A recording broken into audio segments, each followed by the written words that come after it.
Et c'est ce que nous allons encore te demander, de nous remplir de ton esprit. Parce que nous sommes pauvres, tellement pauvres en esprit. Aide-nous à réaliser cette pauvreté. Que nous restons dépendants de toi. S'il te plaît, Jésus.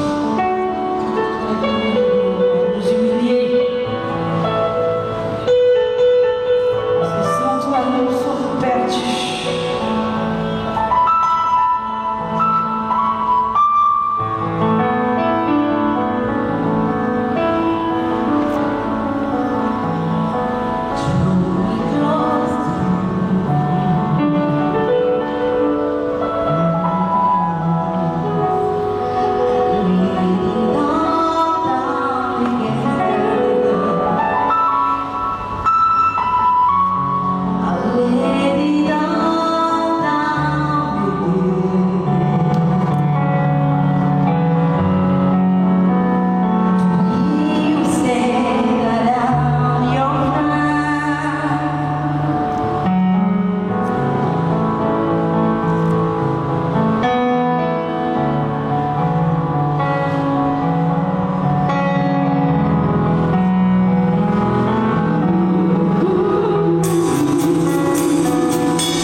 pas donner de fruits toute seule. Elle doit rester sur la vigne. De même façon, vous ne pouvez pas donner de fruits si vous ne restez pas attachés à moi. Je suis la vigne, vous êtes les branches. Si quelqu'un reste attaché à moi, comme je suis attaché à lui, il donne beaucoup de fruits. Car en effet, sans moi, vous ne pouvez rien faire. Jésus, merci pour tes promesses de vie glorieuse et victorieuse en toi. Nous allons goûter au bon goût de ta parole. Aide-nous, s'il te plaît, à rester attachés. S'il te plaît, Jésus.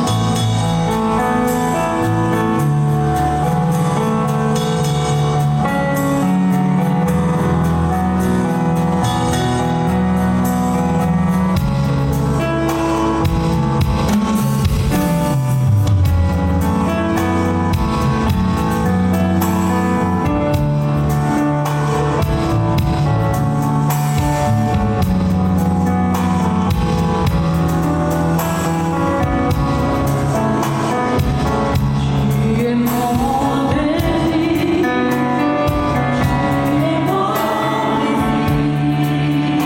Je ne veux que toi comme berger. Je ne veux que toi.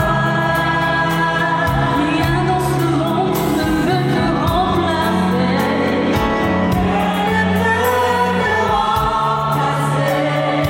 Dis-moi d'amour, je suis rassurée. Dans tes bras, je suis rassurée. Montre-moi la voie. Montre-moi la voie qui me ramène à toi.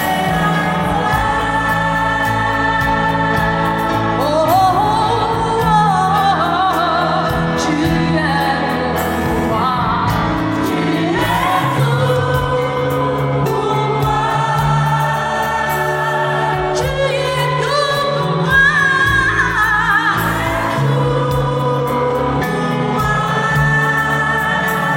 Tu es toute ma vie.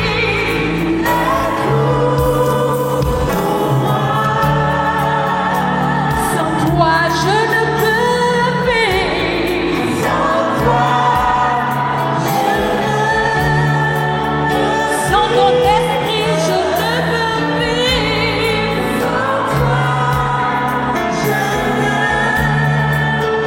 sans ta force, je ne peux vivre. Sans toi, tu es tout pour moi, Jésus. Garde-moi près de toi.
Ce matin, j'ai le privilège, par la grâce de Dieu, de faire le message. Et je veux dire merci à mes responsables, à mes dirigeants, à Dieu Tout-Puissant d'abord, qui me donne la vie, qui me donne la voix, qui me donne la possibilité de me tenir debout et de partager sa parole. Merci à nos dirigeants qui ont été les canaux par lesquels Dieu a porté son choix sur moi. Baissons la tête, je vais prier. Père, que ton nom soit béni. Merci pour cette grande assemblée. Merci pour cette famille. Merci pour ce peuple que tu as racheté. Merci pour notre histoire que tu es en train d'écrire. C'est un privilège de t'appeler Père. C'est avec joie. Et lorsque nous prononçons ce mot Père, notre cœur tressaillit de joie. Parce que notre esprit est connecté à ton esprit. Et tu as dit, parce que nous sommes tes enfants, tu as envoyé l'esprit de ton Fils en nous. Et cet esprit crie Abba Père. Seigneur, quel privilège de t'appeler cher Père. Comme Jésus t'appelle, tu nous donnes le privilège de t'appeler cher Père.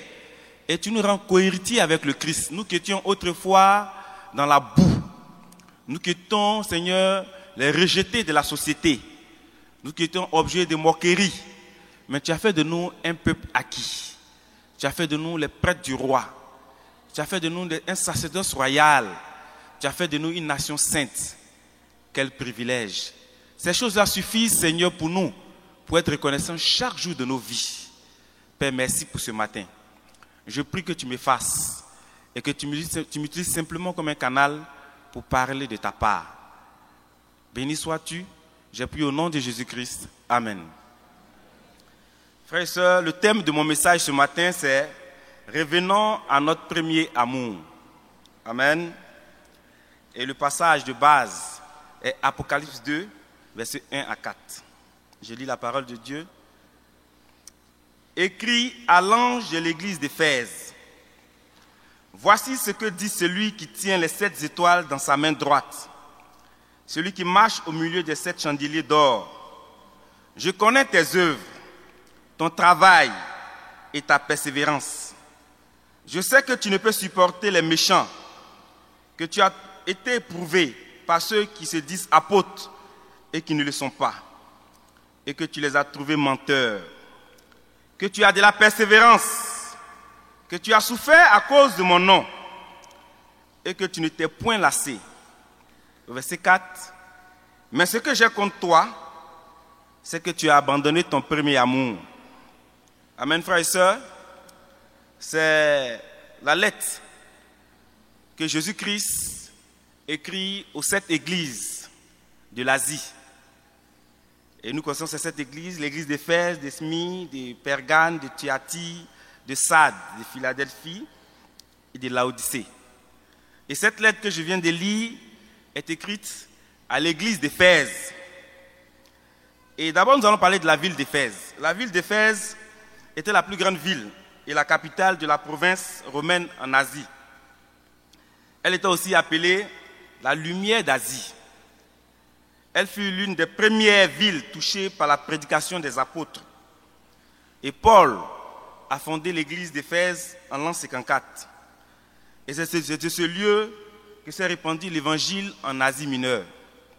Frères et sœurs, ici, Jésus-Christ, qui est le Seigneur et qui tient les 7 étoiles dans sa main droite, écrit une lettre à l'église d'Éphèse. Et dans cette lettre, Jésus-Christ énumère les potentialités de l'église, ses performances, son caractère, ce que cette église est capable de faire pour Dieu. Et l'église d'Éphèse a connu aussi de grands missionnaires. L'église d'Éphèse a connu Paul comme missionnaire, il a siégé là-bas. L'église a connu également Aquilas et Priscille. Elle a connu Timothée. Et la tradition rapporte que l'apôtre Paul, l'apôtre Jean du moins, passa ces dernières années de sa vie à Éphèse. Pour que l'église d'Éphèse a connu de grands noms, a connu de grands dirigeants. Et l'église d'Éphèse avait certaines capacités et certaines potentialités. Et c'était une église missionnaire, une église qui avait de la persévérance, une église qui ne supportait pas le mal, une église qui avait une saine doctrine, une église qui a tenu bon face à la persécution. Et Jésus-Christ rend témoignage de cette église. Amen, frères et sœurs. Et nous allons voir ce que l'apôtre Paul lui-même, il disait de cette église 35 ans plus tôt. Éphésiens 1, versets 15 à 16. Après avoir entendu parler de votre foi au Seigneur Jésus et de votre amour pour tous ceux qui appartiennent à Dieu, je ne cesse de dire ma reconnaissance à Dieu à votre sujet. Frères et sœurs, l'apôtre Paul rend témoignage de l'amour que cette Église a pour Dieu et pour les frères et sœurs. Amen. Et à l'Église d'Éphèse, il y a eu quelques événements marquants, quelques événements touchants. Donc je vais énumérer ce matin. En Acte 19, versets 18 à 20, il y a eu un grand événement. Je vais lire Acte 19, versets 18 à 20. Plusieurs de ceux qui avaient cru venaient confesser et déclarer ce qu'ils avaient fait. Et un certain nombre de ceux qui avaient exercé les arts magiques, ayant emporté leurs livres, les brûlaient devant tout le monde. On estima la valeur à 50 000 pièces d'argent. C'est ainsi que la parole du Seigneur croissait en puissance et en force. Frères et sœurs, à l'église d'Éphèse, la Bible mentionne qu'il y a eu un grand événement, une grande confession des anciens magiciens. Amen, frères et sœurs. Cela montre que la parole était présente et les disciples de cette église étaient passionnés pour Dieu. Et la Bible mentionne que les gens même ont apporté les livres pour les brûler. Et ça valait une grande somme parce qu'ils étaient touchés par la parole de Dieu. Et en Acte 20, l'apôtre Paul, ne pouvant plus passer à Éphèse, convoque les anciens. Acte 20, versets 28 à 31. Et il leur donne des avertissements, des recommandations. Au verset 28, il dit « Prenez donc garde à vous-même et à tout le troupeau sur lequel le Saint-Esprit vous a établi évêque pour prêtre l'église du Seigneur, qui s'est acquise par son propre sang. Je sais qu'il s'introduira parmi vous, après mon départ, des loups cruels qui n'épargneront pas le troupeau, et qu'il s'élèvera du milieu de vous des hommes qui enseigneront des choses pernicieuses pour entraîner les disciples après eux. Veillez donc, vous souvenant que durant 3 années, je n'ai cessé nuit et jour d'exhorter avec l'âme chacun de vous. Il y a eu une grande confession à Éphèse, il y a eu un grand mouvement évangélique, il y a eu une grande appellation des gens à Dieu. Il y a eu beaucoup d'hommes qui sont venus à Dieu, mais à Éphèse aussi, il y a eu un mouvement que Paul a signifié. Et ces choses s'est réalisées. En Apocalypse 2, verset 6, la Bible dit que tu as pourtant ceci. C'est que tu es les œuvres, c'est que tu aimes les œuvres des Nicolaïtes, œuvres que j'ai aussi. En fait, les commentateurs de la Bible disent que ce que Paul avait prédit s'est réalisé parce qu'un certain Nicolas a entraîné une doctrine nouvelle dans l'église d'Éphèse. Un diacre, qui était diacre, il a entraîné une doctrine nouvelle. Et cette doctrine disait que le chrétien pouvait se souiller. Parce que la spiritualité n'est pas propre à la chair, que la chair est faite pour être souillée. Et il a entraîné une foule. Mais l'église l'a excommunié. Et c'est pour ça que Jésus-Christ dit que je sais que tu hais les œuvres des Nicolaïtes. Parce que ce diacre-là a été mis hors de l'église. Pour dire que cette église avait de véritables convictions. L'église d'Éphèse, quand nous lisons le livre d'Éphésiens, est carrément opposée à l'église de Corinthe, où il y avait la concurrence entre les dons, où il y avait beaucoup de choses qui avaient été décriées à Corinthe. Mais l'église d'Éphèse s'est remarquée par son amour, par son attachement à Dieu. En même temps, frères et sœurs, Dieu fait un reproche à cette église. Malgré ses performances, malgré ses potentialités, malgré ses capacités, malgré son amour, malgré sa force, son zèle missionnaire, Dieu fait un reproche à cette église. Il dit, mais ce que j'ai contre toi, c'est que tu as abandonné ton premier amour. Dans la version français courant, il dit, mais j'ai un reproche à te faire. Tu ne m'aimes plus comme au commencement. Amen, frères et sœurs. Et la question que je pose à l'église ce matin, c'est qu'en est-il de nous? Nous sommes 3 grandes régions rassemblées en ce lieu. Qu'en est-il de nous? Est-ce que ce reproche nous est adressé ce matin? Je vais lire un témoignage de quelqu'un. Il dit, je me rappelle les premiers jours où je venais d'accepter Jésus-Christ comme Seigneur et Sauveur. C'était une très grande découverte pour moi. Mon âme était tellement réjouie que rien n'avait autant d'importance pour moi que l'expérience que je venais de faire avec Christ. J'étais dans la joie, une joie que je ne pouvais maîtriser. Elle débordait tellement en moi que j'avais envie d'en parler à tous. Je m'enfermais des heures durant à lire le petit Nouveau Testament que j'avais emprunté à ma petite sœur. Plus je lisais la parole, plus j'avais envie de continuer à la lire. Je dévorais les pages de ce livre qui me donnait des informations sur Dieu. Pécher n'avait plus de goût pour moi. Aucune envie de faire les choses mauvaises. Je désirais ardemment vivre ma nouvelle vie en Christ. J'étais arrivé à un point où j'étais prêt à tout faire et à tout affronter pour Dieu, sans réfléchir ni raisonner. Quand j'y pense, c'est avec la joie au cœur que je me remémore ses débuts en Jésus-Christ. J'avais un si grand amour pour lui, si pur, si inconditionnel. C'était certainement le premier amour. Voici le témoignage de quelqu'un qui raconte ses premiers pas avec Jésus-Christ. Et pendant que je lisais peut-être ce témoignage, plusieurs d'entre nous nous retrouvons dans ce témoignage. Nous avons bravé plusieurs obstacles pour devenir chrétiens. Certains d'entre nous avons été traités comme des fous. Moi, je me souviens, je prêchais un jour dans mon quartier et mes grands frères sont allés dire à ma maman que ton fils est devenu fou parce qu'il parle dans la rue, il parle seul. Et donc, plusieurs d'entre nous avons expérimenté ces beaux moments avec Jésus-Christ. Amen, frères et sœurs. Mais qu'en est-il aujourd'hui? La Bible dit que nous avons abandonné notre premier amour. Peut-être que ça va chez toi, mais je prie, je nous encourage à être honnêtes avec nous-mêmes. Est-ce que nous aimons Dieu comme au commencement? Est-ce que tu aimes Dieu comme au commencement? Ta vie, ton expérience n'est pas forcément mon expérience. Et je ne suis pas ton repère. Y n'est pas ton repère. Tu connais ton repère. Tu connais tes potentialités. Tu sais de quoi tu es capable. Frères et sœurs, est-ce que c'est le même amour que tu as aujourd'hui?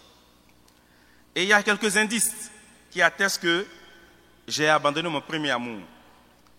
On n'a plus d'appétit et de soif pour la présence de Dieu. On a perdu l'appétit et la soif pour la présence de Dieu. Ça ne nous dit plus rien. En fait, on est dérangé même dans la présence de Dieu. On ne lit plus la Bible.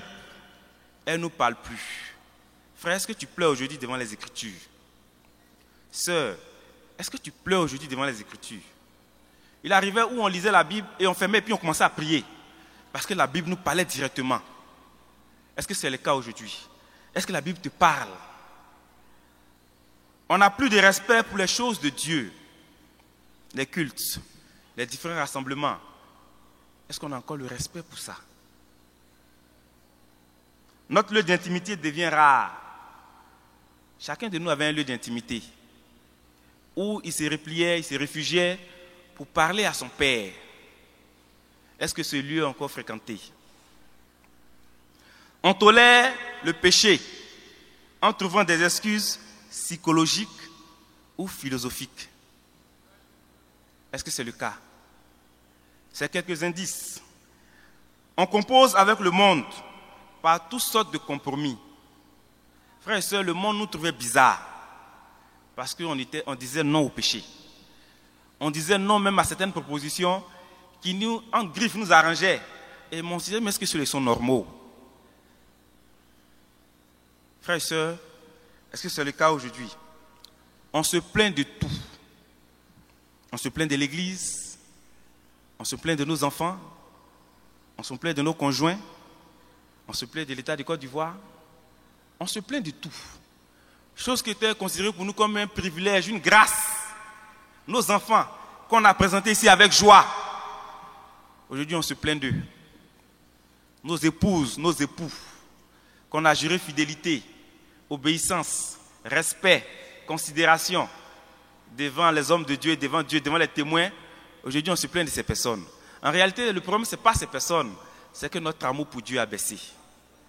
Parce qu'on rendait grâce à Dieu en toutes choses. On n'aime plus les frères et sœurs. On pardonne difficilement. Avec des excuses, bien sûr. On accepte, on se dit, on préfère même garder rancune. Et puis on justifie. On n'aime pas et on justifie. Frères et sœurs, il y a plusieurs autres indices. Peut-être que je n'ai pas énuméré. Mais si tu te retrouves dans ces indices énumérés, c'est que ton amour pour Dieu a pris un coup. Frères et sœurs, nous devons nous mirer. Nous devons faire notre analyse personnelle. Arrêtons de nous comparer les uns aux autres. Parce que quand on se compare les uns aux autres, on peut dire que ça va. Il faut dire, moi au moins je viens au culte. Celui qui ne vient pas au culte, même c'est que moi je suis mieux que lui. Non. C'est est-ce que ça va entre toi et Dieu?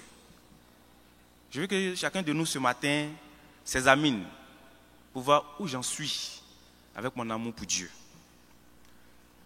La question ce matin, frères et sœurs, c'est comment revenir à notre premier amour? D'abord, ça commence par s'identifier soi-même. Prendre conscience de ton état spirituel. Parce que si tu ne prends pas conscience, tu vas dire que ça va. Amen. Et je dirais que nous ressemblons quelque part à l'église d'Éphèse. Parce que nous avons, frères et sœurs, et chose qui est vraie, un cœur de générosité. Nous avons certaines potentialités qui nous distinguent. Loin de moi de comparer les régions et les secteurs, mais nos 3 régions réunies ont plus d'une fois montré leur amour pour les uns et les autres. Ont plus d'une fois montré leur engagement. Frères et sœurs, nous avons certaines potentialités ici qui constituent une force pour nous. Sur 5 ou 4 aspirants anciens, nous avons 3 ici. C'est une force. C'est une force à ne pas négliger. Frères et sœurs, lorsqu'on fait les statistiques, nos 3 régions réunies, je pense que c'est rencontre le plus grand nombre. S1, S2 campus, nous sommes plus nombreux que les autres régions réunies. Nous avons également, frères et sœurs, la plus grande force financière. C'est vrai. Ça constitue une force pour nous. Nous avons, frères et sœurs, l'habitation de l'évangile principal dans notre quartier, dans notre commune, Cocody. Nous avons connu de grands dirigeants. En tout cas, nous, les gens de Cocody, nous avons le privilège d'avoir... En fait, nous constituons une capitale même, la capitale de l'église. En fait, les autres nous voient comme la capitale de l'église. Parce que nous avons la maison de prière dans notre commune. Nous avons le bureau de l'église dans notre commune. Nous avons l'évangile principal dans notre commune. Nous avons 3 aspirants anciens sur 5 ou 4 dans notre commune. Nous avons tellement de potentialités, frères et sœurs. Et nous avons à plusieurs... Mais je ne sais pas d'où le premier disciple vient. C'est d'ici, de Cocody ici. Ok, c'est pas d'ici. Mais l'église a commencé où? Ici aussi? Ok. Mais nous avons des potentialités quand même. Nous avons des potentialités. Nous avons des choses qui constituent une force pour nous.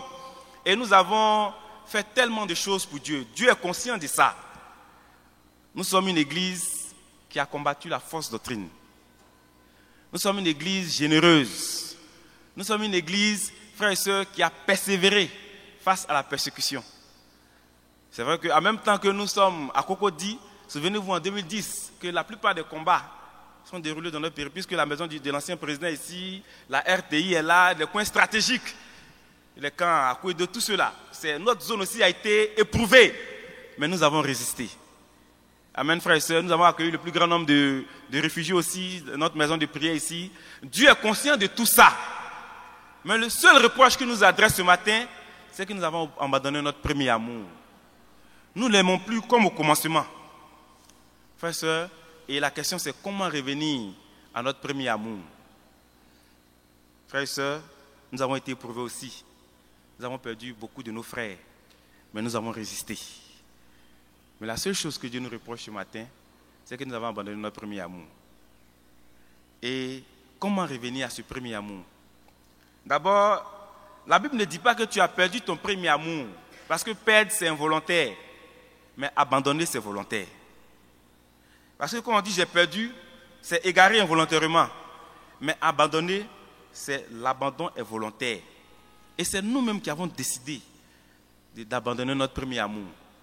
Peut-être qu'il y a des situations qui ont occasionné cela, mais lorsque vous lisez la lettre à l'église d'Éphèse, Dieu n'a pas mentionné les causes. Ce que Dieu attend de nous seulement, c'est de revenir à ce premier amour. Et la première solution qu'il nous propose, c'est souviens-toi. Souviens-toi d'où tu es tombé. Frères et sœurs, chacun de nous doit se souvenir où ça a commencé. Où il a commencé à refroidir dans sa marche avec Dieu. Le Fils prodigue l'a si bien fait. En Luc 15, verset 17, la Bible dit, alors il fait un retour sur lui-même et se met à réfléchir à sa situation. En français courant, la Bible dit, alors il se met à réfléchir sur sa situation. Et en Luc 2, on dit, étant entré en lui-même. Frères et sœurs, avant d'être collectif, ça doit être d'abord individuel.